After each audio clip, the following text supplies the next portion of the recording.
Hi everyone, and welcome to Stories and Scribes. I always love saying that because this is a platform where I express myself, where I talk about what I love, Christian fiction books, reviews, just about it, and tell you how I've interacted with the love of Jesus through stories. You know, I've always said that Jesus talked in parables, and parables are just short forms of saying stories. And that's why we're here, talk about Christian fiction books. So, have you subscribed to my channel? Have you clicked on the notification bell? Like, did you know before watching this that this thing had dropped? If you haven't, please subscribe to my channel. Please turn on the notification bell. And please always don't forget to leave me a love note because I love to read from you. So today, I'm reviewing a book that I absolutely loved. And it's by Roseanna and it's called The Number of Love. Well, everyone knows, well, if you don't know now, that I am a sucker for love and romance and all of the things in between. And I always talk about it with so much joy. Yeah, so The Number of Love by Roseanna is an amazing book. And I think it's kind of different because it's the first book in the Codebreaker series. And if you see here, there is another book, The Wings of Devotions, which I can't wait to review when I do finally get to reading it. And it was so different because it was not just your typical love story. It wasn't just your typical, fine girl meets fine guy, this kind of things. It was kind of different. And before I get into that, just let me go to, because I've already started running off. Let me read the synopsis. The toughest puzzle she'll have to solve might be the wishes of her own heart. Ooh. 3 years into the Great War, England's greatest asset is their intelligence network. Field agents risking their lives to gather information and code breakers able to crack the German telegrams for hints of the enemy's plan. Margot, the wild, thrives in the environment of the secret room 40, where she spends her day deciphering intercepted messages. But when her world turns upside down by an unexpected loss, she discovers for the first time in her life that numbers aren't enough. Drake Elton returns wounded from the field, followed by an enemy who just won't give up. He's smitten quickly by the quick and brainy Margot, but soon the dangers of the war draw even closer. Margot and Drake will have to team up to save themselves from the very secret that brought them together. Okay, so first things first, when I first read the book, a lot of people, we read it in book club, Divas Read, and so we got mixed reactions. Like, some people did not get it, like, you know who, and some people absolutely got, like, for me, I totally got it and I totally loved it. And it first of all reminded me of, Sheldon in Big Bang Theory, how his whole world, if he's not physics inclined, he doesn't understand human interaction, all those things. That's how Margot was.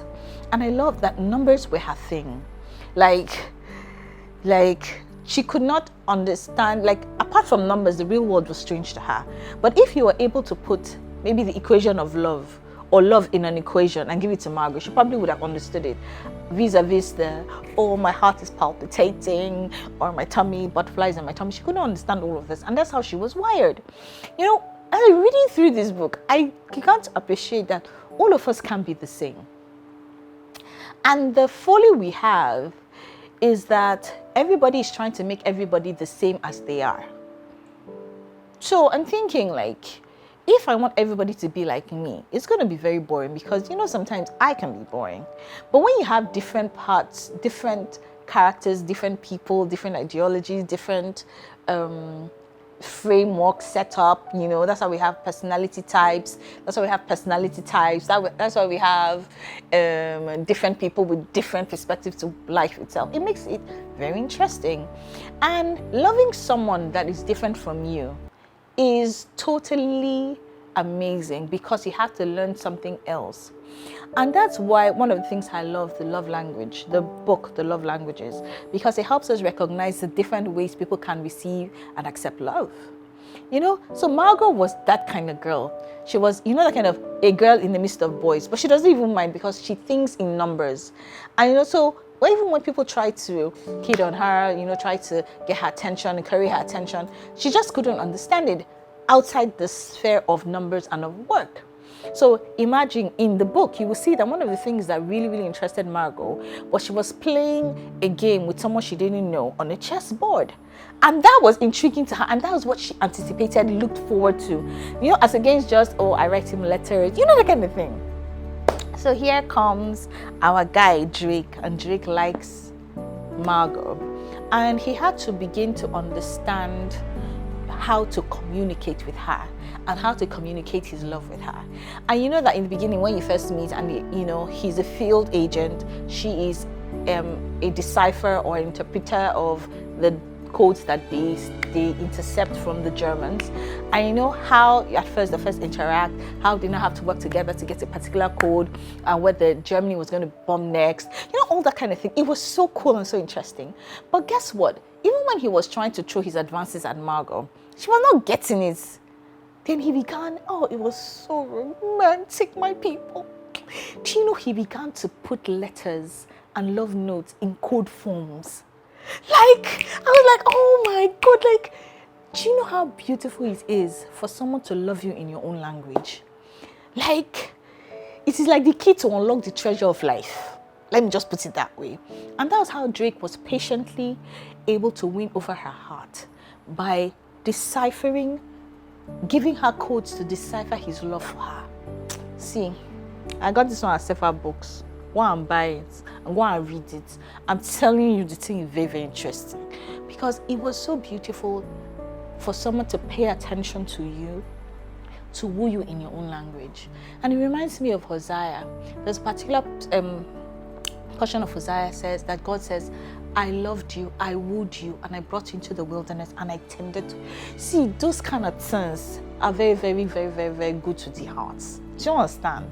So, Drake won Margot's heart, even with, and with their combination, being a field worker and her being a decipher of codes, they were able to get the enemy. So, do you know that many a times we tend to love people based on our own language, and we are not diligent enough to study, understand, decipher the person's code to be able to speak to them in the language that they receive. Many a times it's not, and that's what love is. Love is not selfish. Love is not about you. Love is about the other person. And I know that in relationships, probably marriage relationships, courting relationships, friendships, even normal relationship, it is beautiful when the person you're in relationship with and vis-a-vis takes time to understand who you are and love you in the language that you receive. And you also, it also behoves on you to take time to study the person that you are in relationship with and understand the language they receive.